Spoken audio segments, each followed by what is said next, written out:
Alhamdulillah, wassalatu wassalamu ala rasulillah. Kepada yang kami hormati Guru Kepala Sekolah UPTSD Negeri 11 Gresik, kepada yang kami hormati Bapak Ibu Guru UPTSD Negeri 11 Gresik, kepada Bapak Ibu sekalian yang hadir di tempat ini, semoga kita semuanya sehat walafiat. Salawat serta salam tercurahkan kepada junjungan kita Nabi besar Muhammad SAW. Bapak Ibu sekalian yang dirahmati Allah, yang pertama saya sampaikan banyak terima kasih atas hadirnya jenengan semuanya. Semoga menjadi doa bagi kami agar menjadi guru yang lebih baik. Dan mohon maaf apabila ada kekurangan dalam penghormatan panjenengan dalam kegiatan ini. Bapak Ibu sekalian yang dirahmati Allah, Bismillahirrahmanirrahim. Kami mulai kegiatan ini dengan doa semoga kegiatan ini lancar, barokah dan bermanfaat. Saya awali dengan bacaan basmalah Bismillahirrahmanirrahim. Bapak Ibu sekalian dirahmati Allah,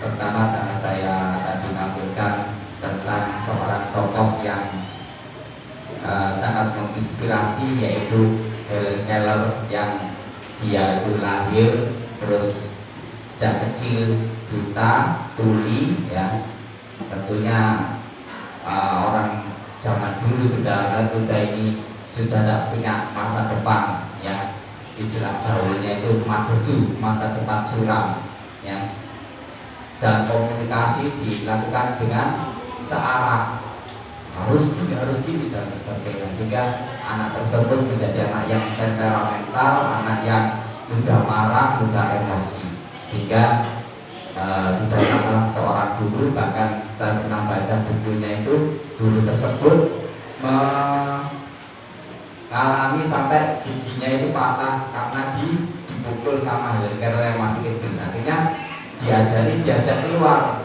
ya, ditunjukkan air, bahkan sangat senang sekali karena waktu masih kecil ini ketika air pancuran itu keluar airnya dan dia merasakan airnya itu sangat senang sekali. Ada jalan-jalan itu sangat senang sekali, hingga Helen Keller ini belajar dengan guru tersebut dan membaca dan sebagainya, hingga akhirnya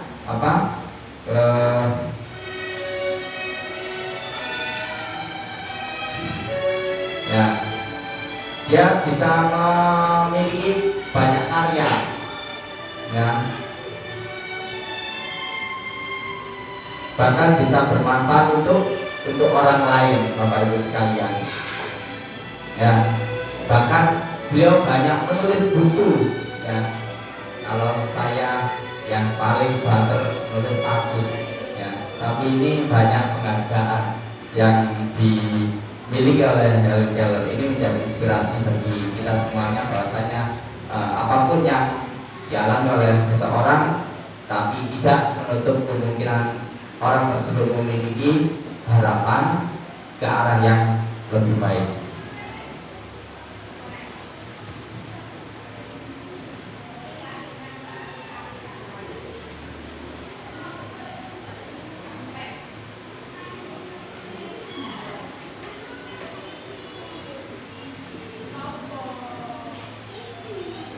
Bismillahirrahmanirrahim. Bapak Ibu sekalian, berbagai pengalaman budaya positif sekolah, ya.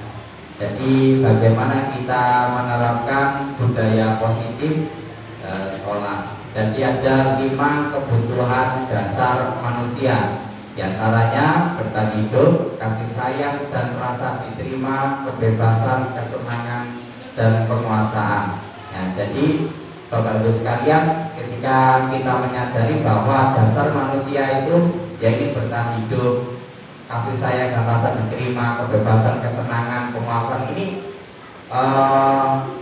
manusia memiliki kebutuhan dasar seperti ini. Artinya siswa-siswi kita juga memiliki kebutuhan dasar ini. Jadi ketika siswa itu merasa dirinya diterima, merasa dia itu disayangi, merasa dia itu diberi kesenangan, dia itu tertarik dengan kita, Bapak Ibu sekalian. Sehingga ketika kita ini memahami 5 kebutuhan dasar manusia ini, maka siswa tersebut akan mau menuruti kita, Bapak Ibu sekalian. Bapak Ibu, ada istilah keyakinan kelas. Kenapa keyakinan kelas bukan peraturan kelas? Karena dengan proses keyakinan kelas ini, ketika kita mengajak siswa-siswi kita di kelas untuk membuat keyakinan kelas, contoh mengajak mereka untuk membuat peraturan bersama-sama. Jadi contoh, anak-anak, bagaimana ketika kita itu belajar ini supaya bisa berjalan lancar? Maka ada anak yang usul, Bu, seperti ini, ketika mau keluar harus minta izin, tulis ketika keluar harus minta izin. Terus apalagi bagaimana kita membuat keyakinan kelas? Lalu anak yang lain, kalau mau bertanya atau mau bicara angkat tangan dulu. Ya, itu Bapak Ibu sekalian sekedar contoh keyakinan kelas, di mana Bapak Ibu sekalian kurikulum merdeka itu kita mempraktekkan dari asas pendidikan menurut Ki Hajar Dewantara, yaitu menuntut anak sesuai kodrat zaman dan kodrat alamnya, menghamba pada anak, dan menebarkan perilaku. Artinya menebarkan perilaku masing-masing anak memiliki kompetensi masing-masing. Jadi bukan kertas kosong, bukan tabula rasa, dia itu kita jadikan seperti ini, jadi ini tidak, tapi mereka sudah memiliki kompetensi masing-masing. Seperti menanam, seperti kita ini memberikan pupuk ya pada benih. Kalau dia padi ya tumbuh padi, kalau dia ini tanaman ini maka tumbuh ini. Itu Bapak Ibu sekalian. Pembentukan keyakinan kelas membuat kesepakatan bersama siswa menggunakan kalimat positif, misal jangan membuang sampah sembarangan, ini ya negatif. Buanglah sampah di tempat sampah, ini kalimat positif. Terus kita tambahkan di kelas dan bisa ditinjau ulang di masa berikutnya. Ini Bapak Ibu sekalian. Selanjutnya yaitu motivasi eksternal, ya motivasi, di mana ada motivasi eksternal dan ada motivasi intrinsik. Motivasi eksternal ini ya, jika ada anak yang melakukan kesalahan ya, lalu ada Bapak Ibu sekalian, ada 5 posisi guru. Dia sebagai penghukum, membuat orang merasa bersalah, sebagai teman, sebagai pemantau, sebagai manajer. Jadi 5 ini, penghukum, membuat orang merasa bersalah, sebagai teman, pemantau, dan manajer. Ya, ketika orang tersebut sebagai penghukum, maka ya dia menghadik, menunjuk-nunjuk, ya dia memarahi, itu kamu seperti ini, kamu salah kan ya ini. Lalu kalau guru sampai berkata, kalau kamu tidak melakukan saya akan ini gitu. Mohon maaf, guru berkata, mohon maaf, guru berkata, ya hasilnya apa anak? Ketika anak tersebut diberlakukan seperti itu, ya akhirnya anak tersebut merasa apa? Sakit hati, dia dendam. Ya contoh Bapak Ibu sekalian, ketika kita Bapak Ibu misal ketika kita ini menggenggam kertas, ya kertas ini kita genggam, ya terus teman kita mengambil kertas ini, ya apa yang kita lakukan? Genggaman kita semakin kuat atau semakin lemah? Semakin kuat, ya seperti itu Bapak Ibu. Jadi genggaman kita semakin kuat karena apa? Secara paksaan, secara eksternal, ya sehingga hasilnya anak menjadi pemberontak, anak menjadi pendendam, bahkan menyalahkan orang lain. Itu ketika guru membuat orang merasa bersalah, ya perilaku terus ya negatif. Mohon maaf saya dengan berceramah menunjukkan kekecewaan mendalam, kamu sudah mengecewakan ibu bapak ya. Hasilnya apa? Menyembunyikan, ya menyangkal, bahkan anak bisa berbohong. Ya. Namun ketika kita ingin berhasil dengan identitas ya anak tersebut dengan perilaku kontrol positif sebagai guru, sebagai teman, contoh membuat alasan-alasan untuk ya muridnya melakukan ya kamu belajar yang tertib, nanti kamu saya bantu untuk soal-soal yang sulit ini saya ajari ya. Dia dengan pendekatan buat anak akhirnya ketergantungan, alah kok aku diajari, alah kok aku tak dibantu sama guru ya ini. Lalu sebagai pemantau ya, menghitung dan mengukur, menghitung dan mengukur. Guru berbuat menghitung dan mengukur. Guru berkata apa peraturannya, apa konsekuensinya ya, apa sanksinya, apa yang telah kamu lakukan, apa yang terjadi sekarang ya. Maka hasilnya menyesuaikan bila diawasi, menyesuaikan bila diawasi ya aku berbuat baik, tapi kalau enggak ya aku enggak gitu. Yang terakhir sebagai manajer, mengajukan pertanyaan-pertanyaan. Guru berkata, apa yang kita yakini, apa yang kamu yakini hal tersebut. Kalau kamu meyakininya, kamu kan bisa memperbaikinya. Kalau kami memperbaikinya, jadi kira-kira hal tersebut akan menggambarkan apa tentang dirimu, menguatkan hasilnya, menguatkan watak atau karakter. Contoh, kalau kamu ini ramina ya, apa yang akan terjadi ketika saya ini menyampaikan pembelajaran ya, anak tersebut akan jawab rame bu, nggak bisa konsentrasi, bingung dan sebagainya. Lalu ketika ada anak yang bermasalah, kita ajak berbicara, pendekatan. Kalau kamu perilakumu seperti ini terus, maka bagaimana teman-temanmu bisa belajar? Dia akan berpikir ya ini.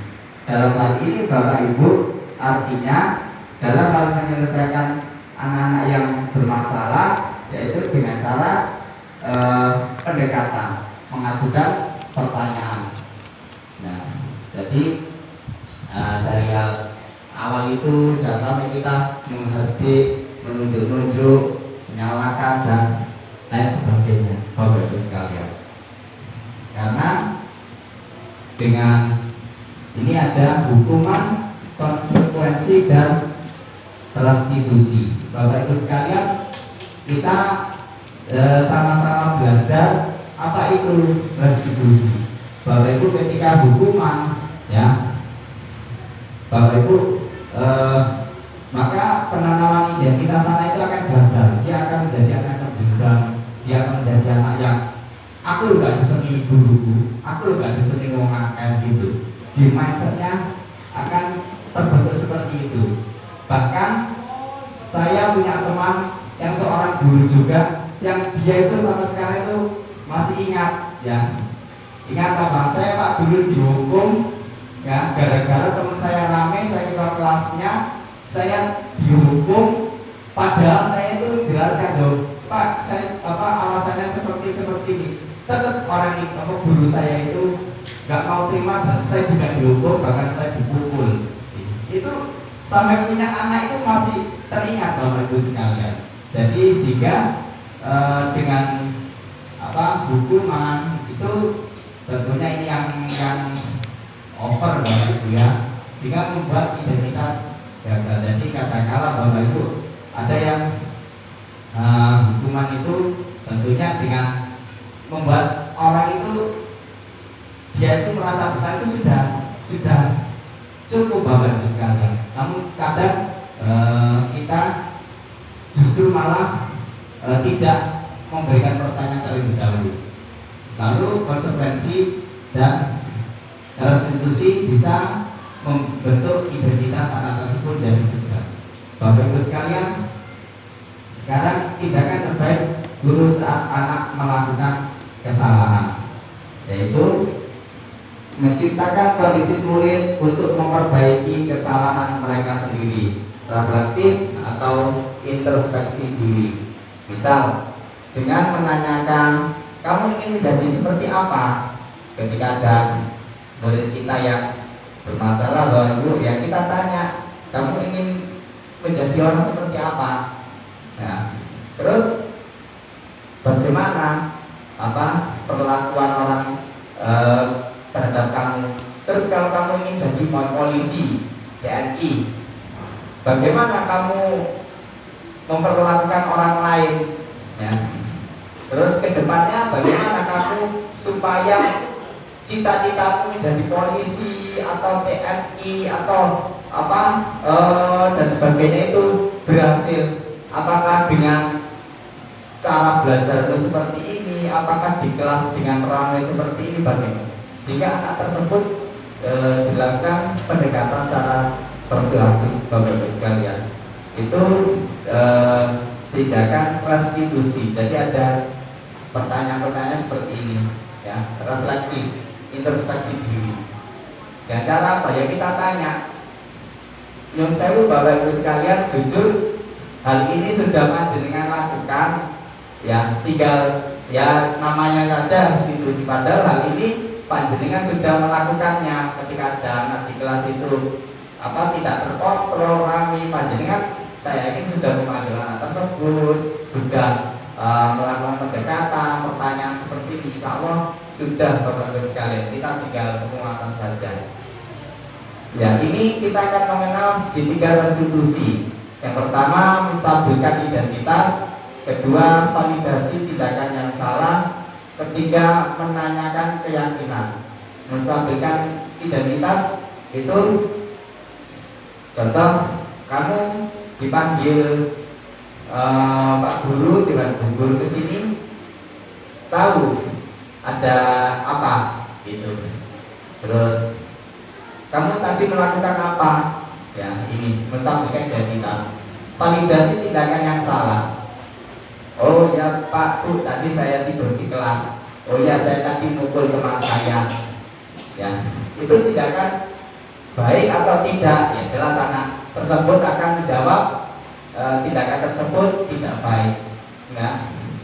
Lalu menanyakan keyakinan. Ketika tindakan tersebut tidak baik, apakah kamu teruskan? Oh tidak. Bagaimana? Saya akan minta maaf kepada teman saya akan ini, saya akan ini. Itu ya. Lalu kamu melangi lagi ya? Enggak. Bagaimana setelah kamu lakukan ini? Ya saya mohon maaf Pak, mohon maaf Bu untuk hal ini. Itu identitas tersebut akan terbangun, Bapak Ibu sekalian. Tentunya hal ini kita lakukan dengan cara pendekatan.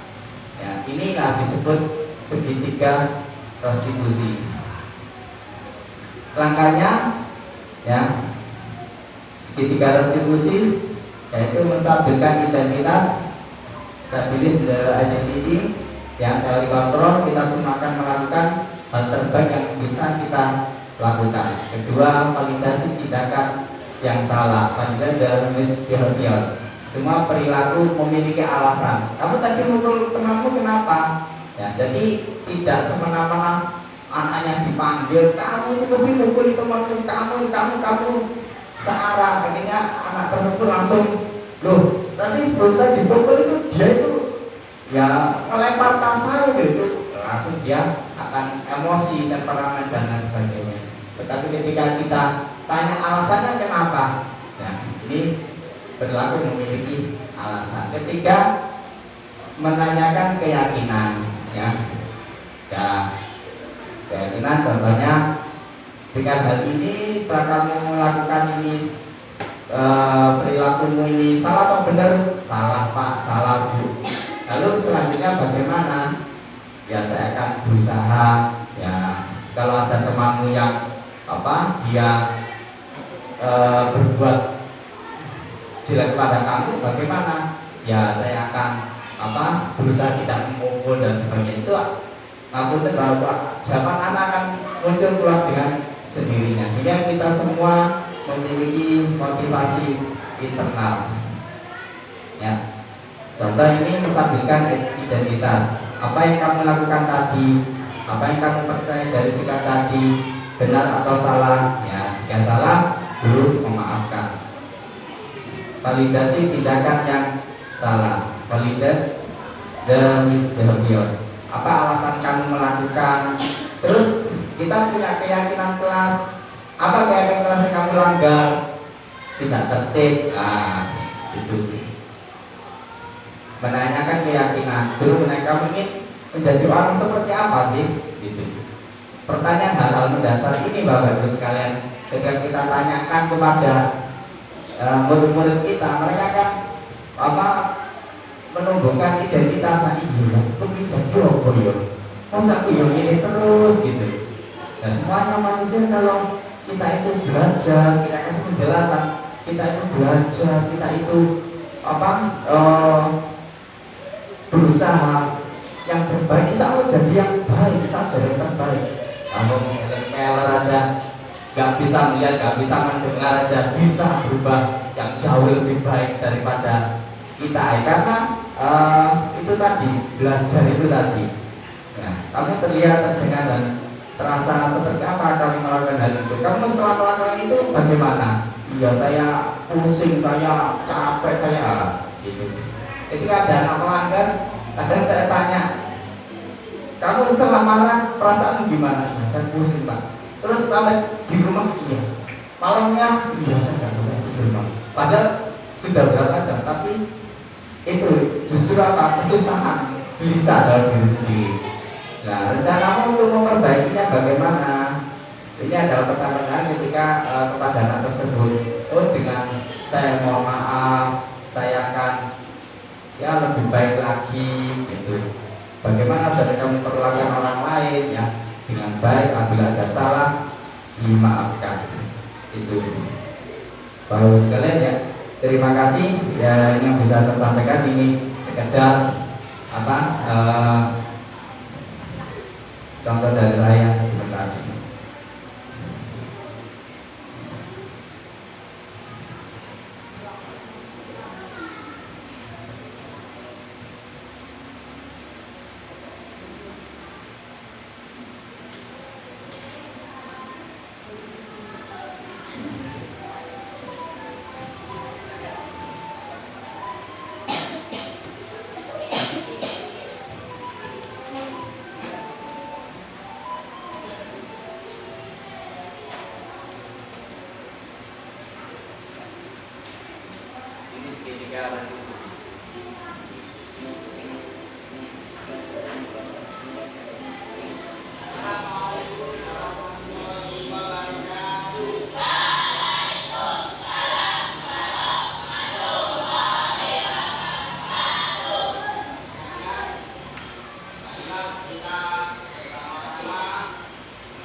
terima kasih Bapak Ibu sekalian. Ini sekedar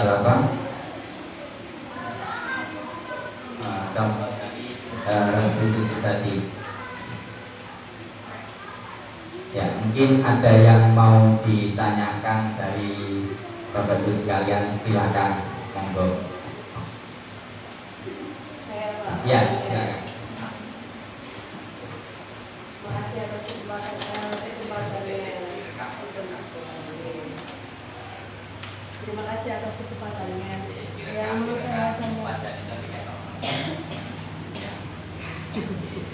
Yang mau saya tanyakan, bagaimanakah langkah nyata dalam menerapkan restitusi kepada siswa kita, terutama di lingkungan kita ini?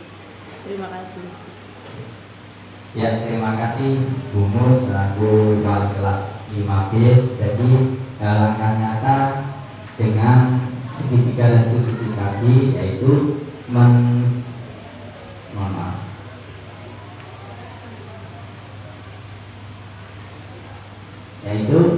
menstabilkan identitas, ya, menstabilkan identitas dengan cara apa? Pendekatan anak tersebut dipanggil lalu diajak berbicara. Kamu tadi melakukan apa? Biarkan anak itu akan ngomong dengan sendirinya, ya.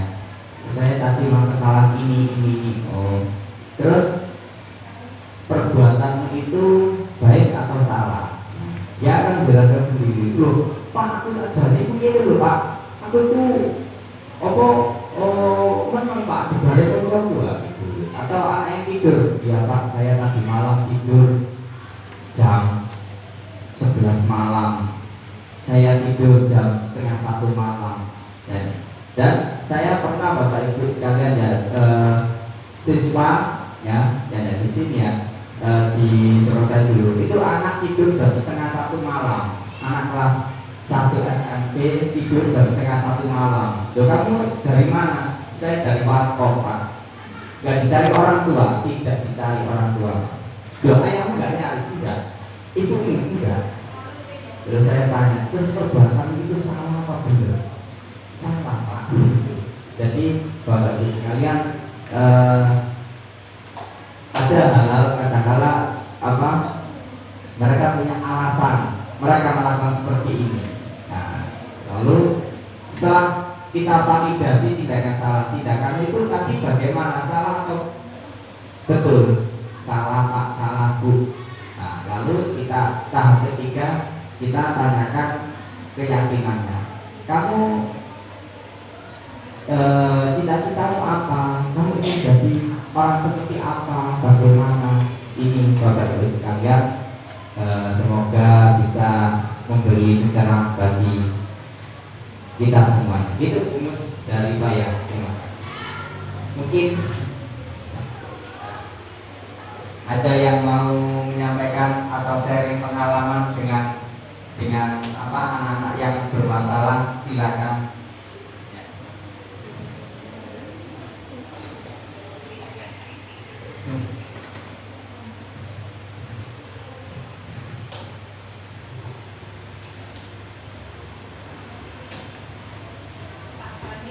Saya testimoni aja. Ya, monggo Ibu. Saya testimoni.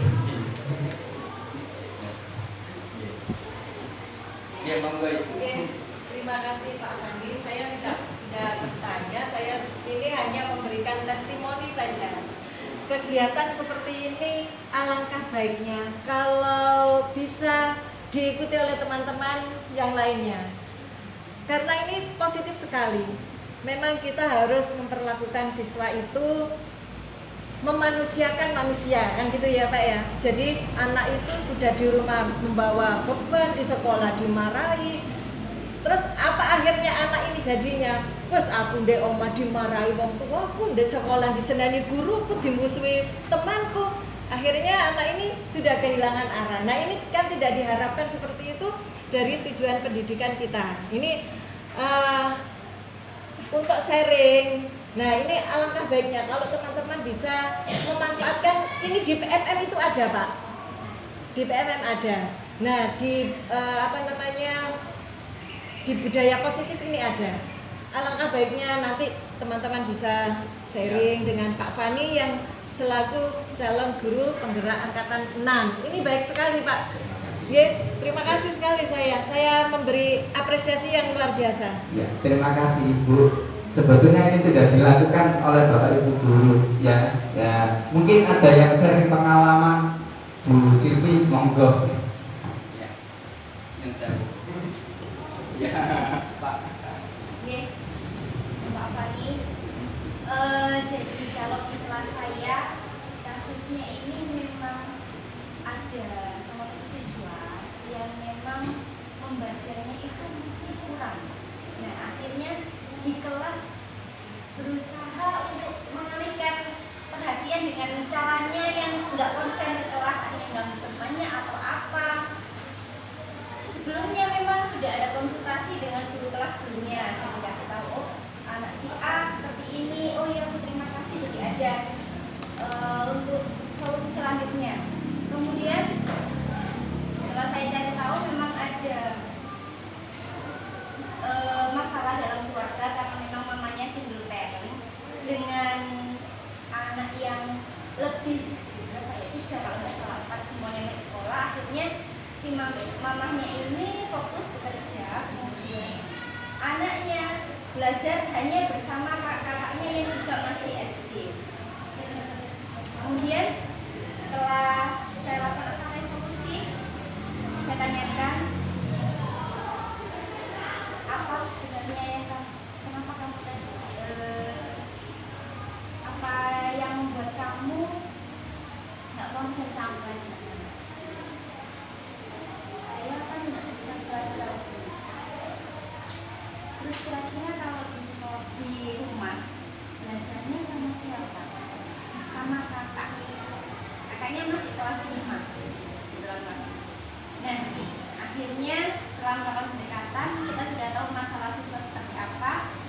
Akhirnya di sekolah setiap harinya diadakan bimbingan untuk belajar membaca, kemudian untuk kegiatan pembelajaran matematika memang ada disendiri kan bukan berarti disendirikan anaknya, tapi metodenya dibuat beda khusus untuk anak ini yang nggak terlalu banyak baca. Jadi kita alihkan dengan mainan apa yang bisa masuk dalam konteks pembelajaran ini. Mainan apa itu waktu itu? Waktu pecahan yang Ya. lain pakai soal cerita, dia langsung ke Oh, iya. media pembelajaran. Sudah masuk diferensiasi Bu. Sudah masuk diferensiasi, bagus Bu. Terima kasih. Ya, terima kasih Bu Silvi atas Diferensiasi konten gitu Pak. diferensiasi konten. Jadi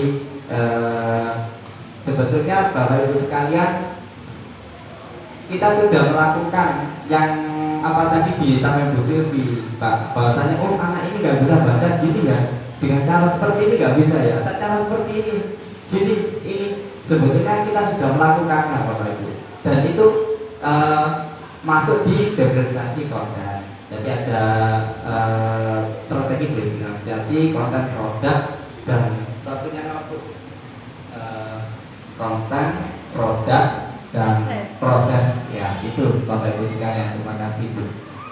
Itu Bapak Ibu yang bisa kami sampaikan. Terakhir as breaking, video terakhir ini ya, ini semoga bisa memotivasi kita semuanya ya.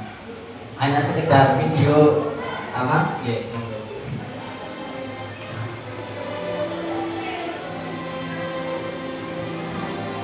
ya ini reality show yang dulu kita masih kecil ya.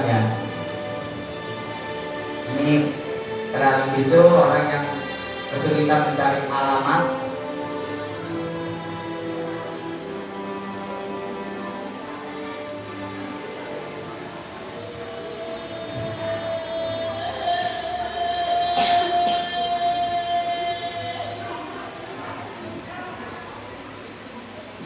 Saya mau tanya, kalau anak 30 saya nggak bisa baca, bisa nakal nggak? Bisa nakal nggak? Jadi mencari orang yang mau mengantarkannya. Iya. Ya, dan terima kasih ya.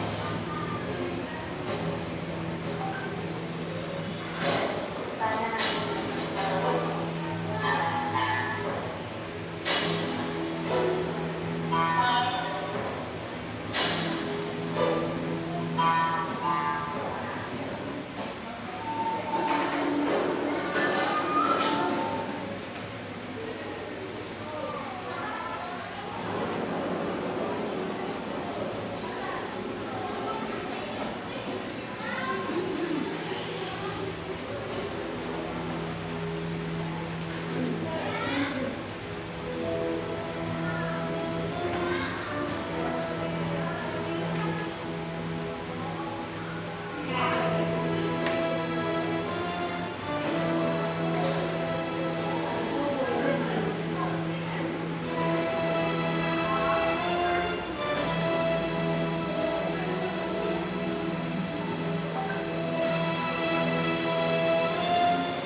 justru malah di bawah kita yang justru malah mereka berbuat lebih baik daripada yang normal.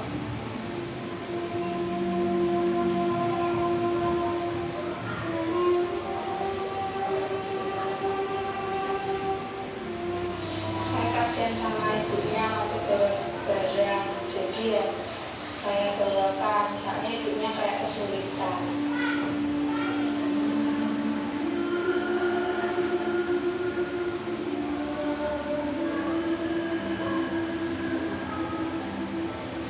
Waktu ibu saya kerja di tempat orang, jadi tukang cuci, ibu saya sakit jantung.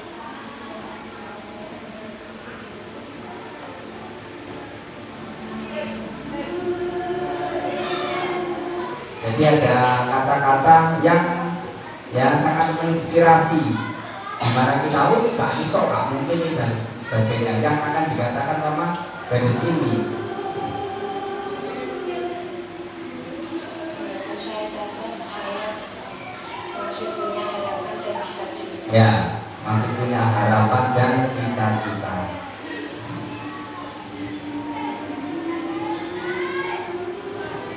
Masih punya harapan dan cita-cita. Walaupun saya catat, saya masih punya harapan dan cita-cita. Ya.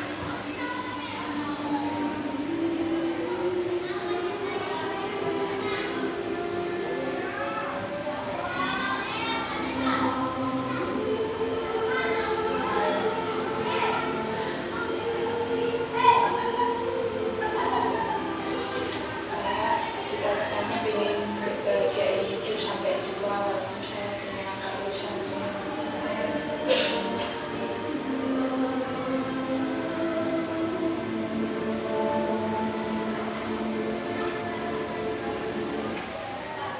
Ya, terima kasih Bapak Ibu sekalian. Semoga video ini yang menginspirasi bagi saya pribadi dan kita semuanya, dan semoga apa yang saya sampaikan bisa bermanfaat bagi saya pribadi dan kita semuanya, terutama bermanfaat bagi siswa-siswi kita yang mana mereka memiliki harapan dan cita-cita. Kita yakin kita pasti bisa. Jangan sampai kita kita bisa terus di gudang tak teles gelombong tak obong.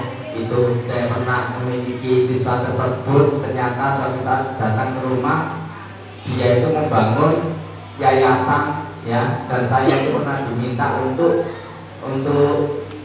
meletakkan batu pertama. Pak, tolong sama dari Pak ini pengajian ini peletakan batu pertama yayasan, tempat anak-anak yatim, anak duit semuanya, bahkan anak dituduh maling itu ditempatkan di sini, Pak. Jadi ternyata itulah Bapak Ibu sekalian, meskipun kita menyampaikan masih nggak berhasil 1 hari 2 hari, setahun 2 tahun, tapi saya yakin doa panjenengan insya Allah akan dikabulkan oleh Allah, menjadikan siswa-siswi kita anak-anak yang sukses selamat dunia dan akhirat. Amin, Allahumma amin. Terima kasih, kurang lebihnya mohon maaf. Assalamualaikum warahmatullahi wabarakatuh.